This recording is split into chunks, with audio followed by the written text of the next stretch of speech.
नमस्कार बंधुरा welcome to my channel new taste cooking. आज के आपनादेर संगे शेयर करब एकदम अभिनव पद्धतिते नतून छोटो आलू दिए आलुर दमेर रेसिपि। एभाবে একবার নতুন আলুর দম রান্না করে দেখুন, মাটন বা চিকেন কষা ছেড়ে সবাই কিন্তু এটা দিয়েই খেতে চাইবে। খেতে কিন্তু এই আলুর দমের রান্নাটা দারুণ হয়েছিল। আমি যেভাবে রান্না করেছি শুধু গরম ভাতেই নয়, রুটি, লুচি, পরোটা सब किछुर संगेई सार्व करा जाबे। रान्नाटी करार जोन्नो प्रथमेई 500 ग्राम छोटो आलू प्रेसार कुकारे एकटा सीटी दिए नियेछिलाम, तारपरे भालो करे खोसा छाड़िये नियेछि। एबार मैरिनेट करार जोन्नो काँचा लंका, आदा, रसुन बाटा एकसाथे दिए दिচ্ছি। एखाने आमी 4টে काँचा लंका, 1 इंची आदा और 8 থেকে 9 কোয়া रसुन एकसाथे बेटे नियेछिलाम। एबार लवण देब स्वाद मतो, हलुद गुঁড়ো दिए दिচ্ছি हाफ चामच, 1 চামচ দিয়ে দিচ্ছি কাশ্মীরি লাল লঙ্কার গুঁড়ো। ঝালের জন্য আমি কাঁচা লঙ্কা দিয়েছি, কালারের জন্য শুধু 1 চামচ পরিমাণ কাশ্মীরি লাল লঙ্কার গুঁড়ো দিয়ে দিচ্ছি। আর ধনে গুঁড়ো 1 চামচ আর জিরে গুঁড়ো 1 চামচ পরিমাণ দিয়ে এবার একটা সিক্রেট ইনগ্রেডিয়েন্টস এর সাথে অ্যাড করব, সেটা হচ্ছে কাঁচা সরষের তেল। সরষের তেল দিয়েই এই রান্নাটা খুবই ভালো লাগে, তাই চেষ্টা করবেন সরষের তেল দিয়ে এই রান্নাটা করার। এবার সরষের তেল দেওয়ার পর সব উপকরণগুলো হাত দিয়ে খুব ভালো করে মাখিয়ে নেব। আলুর সাথে মশলাগুলো বেশ ভালো করে কষিয়ে মেখে নিচ্ছি, যাতে 40% রান্না এখানেই হয়ে যায়।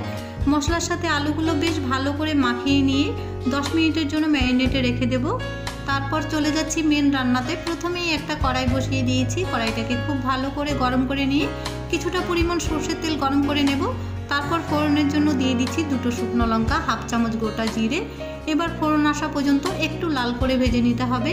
জিরে আর শুকনো লঙ্কা ফোড়ন আসা পর্যন্ত একটু লাল করে ভেজে নিয়ে দিয়ে দিচ্ছি একটা মিডিয়াম সাইজের পেঁয়াজ কুচি। তারপরে দিয়ে দিচ্ছি হাফ বাটি কুচি করে রাখা পেঁয়াজকলি। পেঁয়াজের সাথে বেশ মজিয়ে আর লাল লাল করে ভেজে নেব। পেঁয়াজকলি দেওয়ার কারণে আলুর দমের স্বাদ কিন্তু পুরো চেঞ্জ হয়ে যাবে। বাড়িতে একবার এভাবে রান্না করে দেখুন, সবাই মাটন বা চিকেন কষা ছেড়ে এটা দিয়েই খেতে চাইবে, এতটাই দুর্দান্ত স্বাদের হয়। আর বাড়িতে রান্না করলে আমাকে কমেন্ট করে জানাতে ভুলবেন না কেমন হয়েছে। পাশাপাশি ভিডিওটি যদি ভালো লেগে থাকে ভিডিওতে একটা লাইক আর চ্যানেলটিকে সাবস্ক্রাইব করে পাশে থাকবেন। পেঁয়াজের সাথে পেঁয়াজকলিগুলো খুব ভালো করে ভেজে নিয়েছি। এবার সাথে দিয়ে দিচ্ছি একটা মিডিয়াম সাইজের টমেটো কুচি। টমেটো কুচি পেঁয়াজের সাথে একটু লাল করে ভেজে নেব। পেঁয়াজের সাথে টমেটোগুলো বেশ লাল লাল করে ভেজে নিয়ে তারপরে ম্যারিনেট করা আলুগুলো দিয়ে দিচ্ছি। এবার গ্যাসের আঁচটা লো টু মিডিয়ামে রেখে হাতে একটু সময় নিয়ে আলুগুলো বেশ ভালো করে কষিয়ে নিতে হবে। যেভাবে আমরা চিকেন কষানোর সময় চিকেনগুলো বেশ ভালো করে কষিয়ে নিই, ঠিক সেভাবেই হাতে একটু সময় নিয়ে আলুগুলো বেশ ভালো করে কষিয়ে নিতে হবে। এবার যেই বোলের মধ্যে মশলা সমেত আলুগুলো মেখে নিয়েছিলাম, জল দিয়ে ধুয়ে একটু দিয়ে দেব, আর এক্সট্রা কোনো জল দেওয়ার প্রয়োজন নেই। এবার জল সমেত মশলাগুলো খুব ভালো করে কষিয়ে নিতে হবে যতক্ষণ না জলটা শুকিয়ে আসে। আমি এই আলুর দমের রান্নাতে ফোড়নের জন্য শুধু গোটা জিরে আর শুকনো লঙ্কা দিয়েছি। চাইলে আপনারা ফোড়নের মধ্যে দারচিনি আর এলাচও দিতে পারেন। আমি দিইনি, কারণ রান্নার শেষে আমি মাংসের মধ্যে যে মশলাটা আমরা দিই মিট মশলা, সেই মশলাটাই এই রান্নাতে ব্যবহার করব, সেই জন্য এক্সট্রা কোনো মশলা দিইনি। আমার মতন করে একবার আলুর দম বাড়িতে রান্না করে দেখুন, খেতে কিন্তু দুর্দান্ত স্বাদের হয়। আর বাড়িতে রান্না করলে কমেন্ট করে আমাকে জানাতে ভুলবেন না কেমন হয়েছে।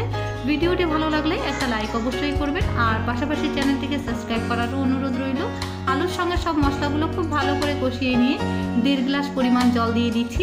ঝোলের পরিমাণটা আমি বেশি দেবো না, কারণ আমি গা মাখা ঝোল করে নামিয়ে নেব, সেই জন্য 1.5 গ্লাস পরিমাণ জল দিয়েছি। চাইলে আপনারা ঝোলের পরিমাণটা বাড়িয়ে কমিয়ে যে যার মতন দিতে পারেন। জল দেওয়ার পর ঝোলটা বেশ ভালো করে ফুটিয়ে নেব। আর কয়েকটা বড় আলু আমি এখান থেকে তুলে নিচ্ছি, হাত দিয়ে একটু হাফ ভাঙা করে তারপরে ঝোলের মধ্যে দিয়ে দেব। এতে করে কিন্তু তরকারির স্বাদ অনেকটাই বেড়ে যাবে।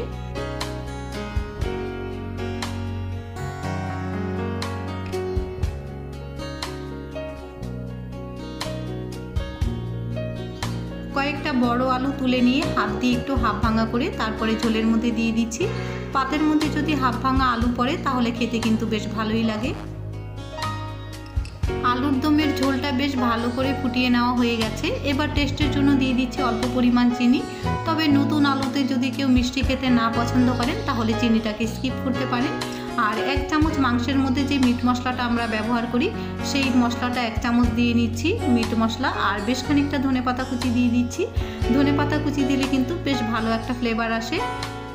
1 চামচ মিট মশলা আর ধনেপাতা কুচি দিয়ে বেশ জমিয়ে রান্নাটা করে আমি নামিয়ে নেব।